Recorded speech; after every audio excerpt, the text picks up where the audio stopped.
Let us discuss proof by contradiction, and it is also called indirect method. So basically, this indirect method you would have seen in the school days. So if you can recollect anything, if you want to prove, basically, sometimes we use indirect method. So let me give a simple example before I proceed. Basically, let us say I want to prove that. Let's say example is something like I want to prove that Charminar is in Hyderabad. Okay, let us say that I want to prove. Then in the step one itself, as per indirect method, I assume exactly in negation of what I should prove. So actually, what I have to prove? I have to prove Charminar is in Hyderabad. Now, as per indirect method, I assume I assume Charminar is not in Hyderabad. Okay, that is the step one. Then of course I follow all the rules, I apply all the formulas, and finally I get a contradiction. Okay, I got some contradiction, like something like 1 equal to 2, which is always false, or I get a contradiction, something like sun doesn't rise in the east, which is always false. Okay, so it could be any contradiction statement. So then I can conclude. So everything I have did everywhere my steps are correct, but finally I got some contradiction statement. So therefore, what is the wrong?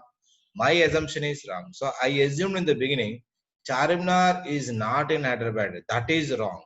So therefore, Charminar in Hyderabad. So this is how uh, indirect method works basically. Okay, so you would have applied this in many places in the school days also. Okay, so whatever we have to prove, exactly in negation we have to assume, and we apply different rules and all formulas, and finally we come across a contradiction statement which is always false. So the concept is, so why we got contradiction statement? All the steps everywhere I applied correct formulas. Where is the wrong? The wrong is whatever I assumed is wrong. So what I assumed in the beginning Charminar is not in Hyderabad. So that assumption is wrong. So therefore Charminar is in Hyderabad. Okay. So hope you understand. Then let us see how exactly we do with respect to the premises. In the indirect method, basically there are only two steps. The first one is just now I said take the negation of conclusion as extra premise. So just now I told, right? If I want to prove Charminar is in Hyderabad, then I need to assume, let us say Charminar is not in Hyderabad. So that will be my extra premise. So therefore, in the indirect method, take negation of conclusion as extra premise. Okay, extra premise. Then next step is show that the given premises along with this extra premise, whatever I have taken, are inconsistent. What do you mean by inconsistent? Inconsistent means you derive any one contradiction statement using all the given premises and this extra premise. Okay. And for more details of inconsistency of the premises, please refer my earlier video. I have given one or two examples. Okay. Now let us take an example, specific example. Show that R implies negation of Q, comma, RRS, S implies negation of Q, P implies Q. Four premises are given. Logically implies negation of P. So this symbol is basically logical implication. Logically implies negation of P. Okay.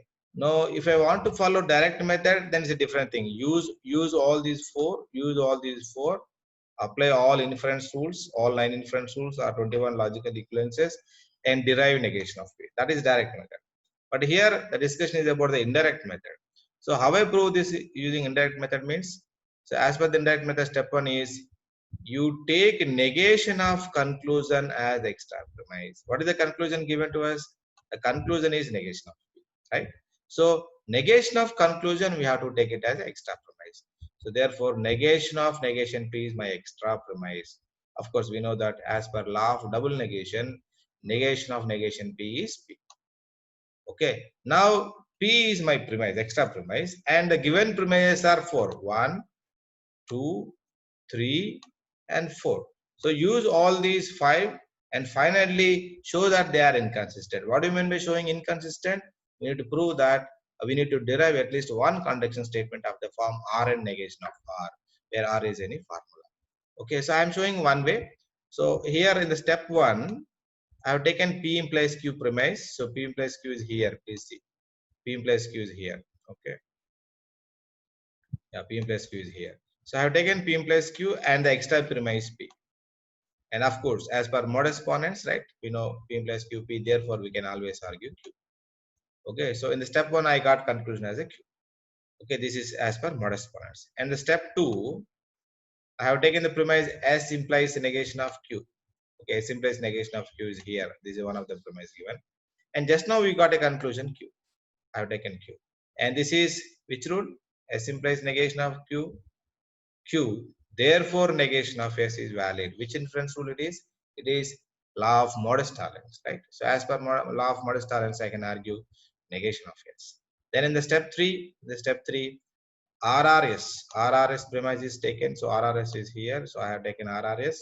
And of course, just now I got negation of S. So the negation of S I have taken.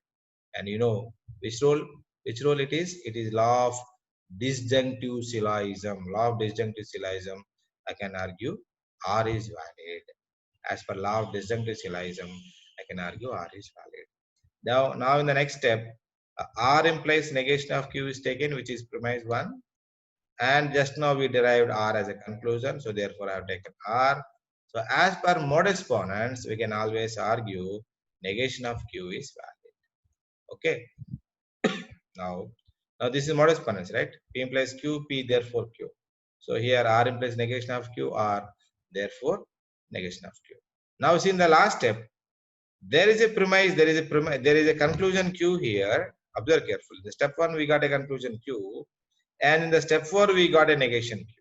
So therefore I have taken Q, negation of Q, and we know that by law of conjunction, P, Q, therefore P and Q, right? That is the law of conjunction. Therefore Q, negation of Q, therefore I can argue Q and negation of Q. So ultimately we derived a conjunction statement. Okay, so which means we proved that these four premises logically implies negation of P. So therefore, let me conclude this. So in the indirect method, what we do is whatever we have to prove exactly negation of that conclusion we take as extra premise. Then we show that given premises along with this extra premise are inconsistent. And what do you mean by showing inconsistent? You can derive any one contradiction statement. Okay, thank you.